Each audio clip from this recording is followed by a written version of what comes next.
This is the Craftsman 20 volt trim router, and in this video, I'm going to review it, give you my thoughts on it, and tell you where it stacks up against all the other trim routers in my shop. Before we get going, just want to give the disclaimer that if you want to check out this router or any of the tools that I talk about in this video, they're all linked down in the description and in the pinned comment. Check it out, research it for yourself, and if you want to pick it up, using those links helps support the channel and it means a lot to me. Okay, here is everything you need to know about this router. So what you're getting in the box when you order this Craftsman router, you're getting the bare tool itself. You're also gonna get the edge guide right here. This is full metal, feels really quality in the hands. We'll see how it performs when we test it out, but you're getting that. You're getting your wrench. This is a two-sided wrench. The larger side is for installing or uninstalling router bits in your router. The smaller side is actually for tightening up your depth adjustment system.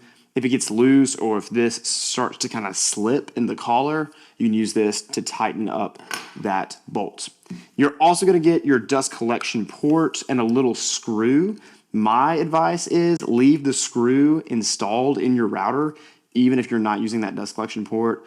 Otherwise, at least if you're like me, you're going to lose that little screw. It's going to be somewhere in your shop. And whenever you are trying to install this, you're not going to be able to find it. Personally, I have not seen a kit that's marketed together with this router and a battery, or the router and a battery and a charger. When I picked up this router from Lowe's, they were actually running a deal where you can get 2 batteries and a charger for $100, and you get a free tool with that.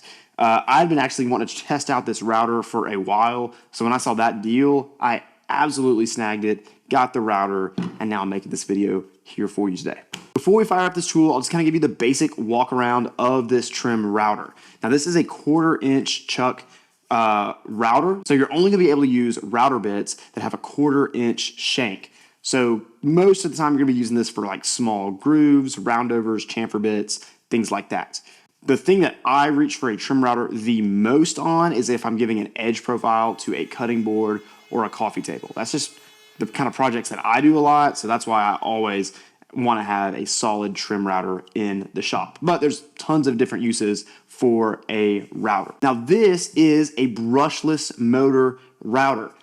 Almost like 9.5 times out of 10, I recommend people only shop for power tools that have brushless motors. If you get a brushed motor tool, it's not going to give you as much power, you're not going to get as much battery life, and then what I really think is probably most critical is that tool is simply not going to last very long. If you've ever used a power tool that's really old, 10, 12, 15 years old, and you pull the trigger to fire it up and it just feels like it's losing juice, is kind of the way I say it. It's losing power.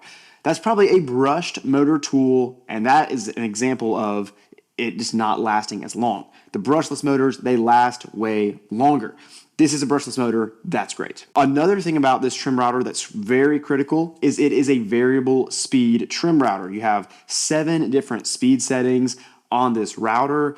That's really critical because if you're using a very small router bit, you want to make sure that your bit is spinning at a very high speed. However, if you are using a larger router bit that's going to be removing more material, you're going to want to actually slow that router bit down.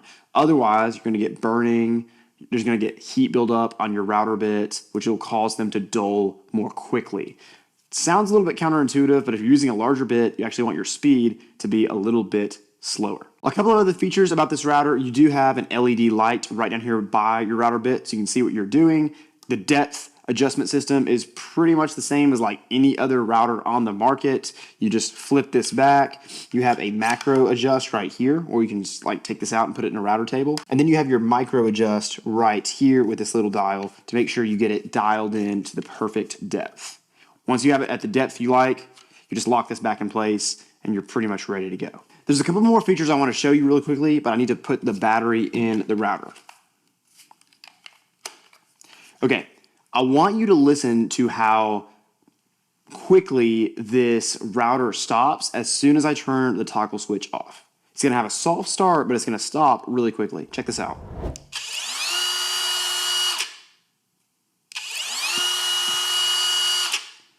That is really, really nice. I've had routers in the past that kind of have a wind down time. So I turn the toggle switch off and they're like winding down. This can be really dangerous because as soon as you're done with your project, you turn it off, everyone's natural tendency with a router is to flip it upside down like this, and you have a spinning blade right here kind of close to your hands where they might accidentally touch that blade while it's still spinning. With this brake on the bit, as soon as you turn this off, it's stopping really quickly. I always look for that feature for really any kind of power tool, not just routers. Love that this has the quick stop feature. One more note just about Craftsman batteries in general, at least on the 20 volt platform, you are getting the fuel gauge on the battery. I always love that. Also, if you're ever like, hey, why do Craftsman batteries look almost identical to DeWalt batteries and like the way they're laid out, the way they work? It's because this same parent company, Black & Decker, owns both DeWalt and Craftsman. I will say, in the past, I've used some Craftsman tools that I'm pretty sure are identical to DeWalt tools, but they come at a much cheaper price point. Just kind of something interesting. As I was talking about this battery, I'm like, yeah, this is almost like a DeWalt battery. Kind of crazy. Hey, quick time out. I just want to let you know that if you have not signed up for my Tool Deal email list yet, I really think that you should.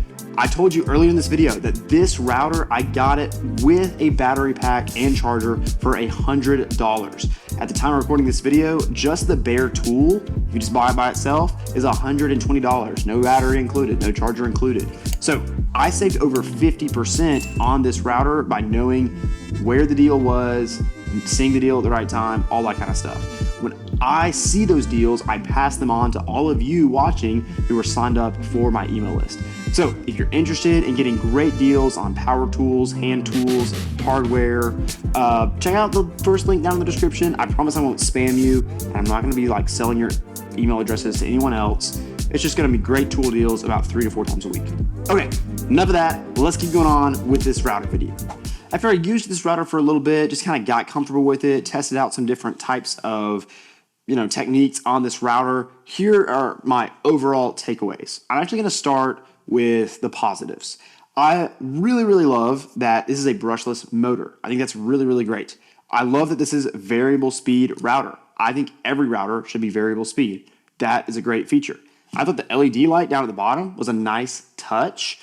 Just, so you can kind of see what you're working with. Now, let me tell you about some of the cons. First, I'm not a huge fan of this little tightening lever switch for the depth adjustment. I have other routers that when you're closing them, they kind of snap into place. Let me give you an example. On this Milwaukee router right here, you can kind of see one that's the Milwaukee router switch just looks a little bit more robust than this Craftsman one.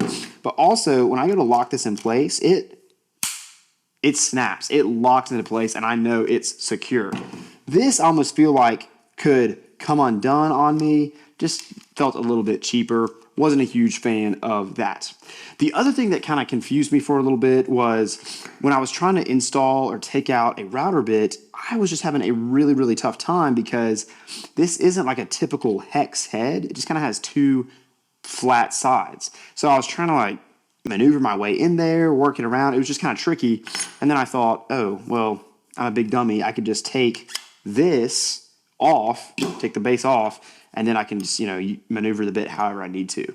Once I thought about that, not a big deal at all, but just kind of keep in mind, if you're going to get this router, I would recommend is taking the base off anytime you want to change out a router bit. The second kind of con, in my opinion, for this router is in the area of dust collection. Now, the dust collection was fine. The dust collection itself was actually pretty good for a trim router. I did feel like this dust port was a little bit cheap. It felt like it was kind of wanting to flex on one side. Didn't really love that. But really, the main thing about it is it just kind of felt like that dust port was always in the way. Really felt like it was hampering my maneuverability of the router. It's not going to be super comfortable. The hose kind of shoots off, in my opinion, at an awkward angle. I also had a tough time getting an attachment that could fit this dust port. I kind of wedged my Festool dust extractor hose inside this. Don't know if it was really supposed to fit or not. It ended up coming undone. My rigid shop vac would not connect to this. The only adapter I could find in my shop that would connect to this really well was the Craig pocket hole jig dust boot. And then ironically, I don't have anything that can connect to that adapter. So this kind of was an adventure when it came to getting this hooked up to my dust collection in the shop, which I don't even know if that's a Craftsman thing. That's probably just like, I feel like every brand uses a different size dust port for their dust extraction. Now, as you can tell, I have a ton of trim routers in my shop. Where does the Craftsman line up when it comes to some of these other trim routers that I've tested and have a lot of experience with? Well, I'm just gonna go ahead and tell you right off the bat that the Milwaukee M18 trim router, this is my favorite trim router that I've ever used. I have a video on this on the channel if you want to check it out. If you're looking for like the top of the line trim router, especially for the cordless one, in my opinion, the M18 is the way to go. However, it's coming in at probably like almost double the price point of this Craftsman. You might not be on the Milwaukee M18 battery platform, so I realized that this router is not for everyone. I do just happen to think it is the nicest one. If I were to give you a second router, if I was gonna say, hey, this is the second most quality one that I've used, I would probably actually go with the Ryobi 1 Plus HP router. This is a brushless router. I like the ergonomics on this router a lot better than the Craftsman router. So for that reason, I put it above the Craftsman. But as far as like power, features, all that kind of stuff, it's pretty much identical to the Craftsman. After that, I'm gonna put the Craftsman right here at number 3. I'm putting the Ryobi brushed router at number 4, because once again, it's a brushed motor, not as powerful. I also just don't like the weight distribution on this router quite as much. So I put that at number 4. I also have this corded router. If you're into having a corded router, the Colt Bosch router is pretty solid. I've used this a ton, probably more than any other router in this lineup. I've had this for years.